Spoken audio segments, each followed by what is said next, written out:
আসসালামু আলাইকুম ওয়া রাহমাতুল্লাহি ওয়া বারাকাতুহু। সম্মানিত ইমানদার মুসলমান ভাই বোনেরা, আশা করি আল্লাহর অশেষ রহমতে সকলেই ভালো আছেন। আলহামদুলিল্লাহ। আল্লাহ তাআলার কিছু বান্দা রয়েছে যাদের হায়াত ফুরিয়ে যাওয়ার সঙ্গে সঙ্গে তারা জান্নাতের মালিক হয়ে যায়। আবার কিছু আল্লাহর বান্দা রয়েছে নাফরমান, যাদের হায়াত ফুরিয়ে যাওয়ার সঙ্গে সঙ্গে তারা জাহান্নামের অধিকারী এবং জাহান্নামে চলে যায়। নাউজুবিল্লাহ। সেজন্য আমাদের হায়াত ফুরিয়ে যাওয়ার সঙ্গে সঙ্গে যেন আমরা জান্নাতে যেতে পারি, এমন দুইটি চিহ্ন এবং আমল বিশেষ করে যদি আপনার মাঝে থাকে, তাহলে আপনি বুঝে নেবেন যে আল্লাহ পাক আপনাকে মাফ করে দিবে এবং জান্নাত নসিব করবেন ইনশাআল্লাহ। এই কথাটি আমার নয়, আল্লাহ পাক রব্বি করিম সূরাতুন নাজিয়ার ভিতরে এই বিশেষ করে এই দুইটি আমলের কথা আল্লাহ পাক নিজে বর্ণনা করেন।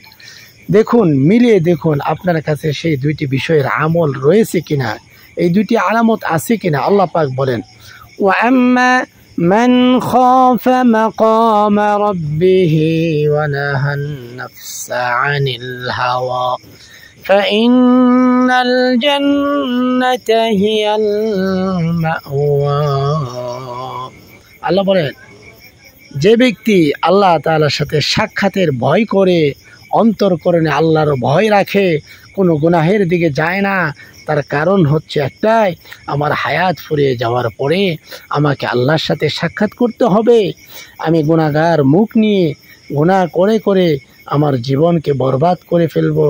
আল্লাহর কাছে গিয়ে আমি এই চেহারা কিভাবে দেখাবো, আল্লাহর সাথে কিভাবে আমি সাক্ষাৎ করব।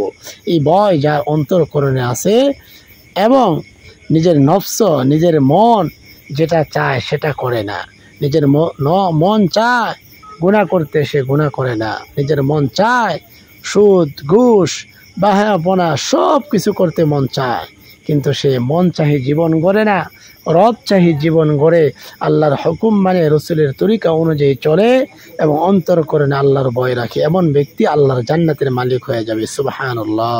বিশেষ করে এই দুইটি গুণ সকলেই যেন অর্জন করতে পারে এবং আমল করে দুনিয়া থেকে যেন জান্নাতে হতে পারে, সর্ব জায়গায় সওয়াবের নিয়তে আমরা ভিডিওটি শেয়ার করে দেব ইনশাআল্লাহ।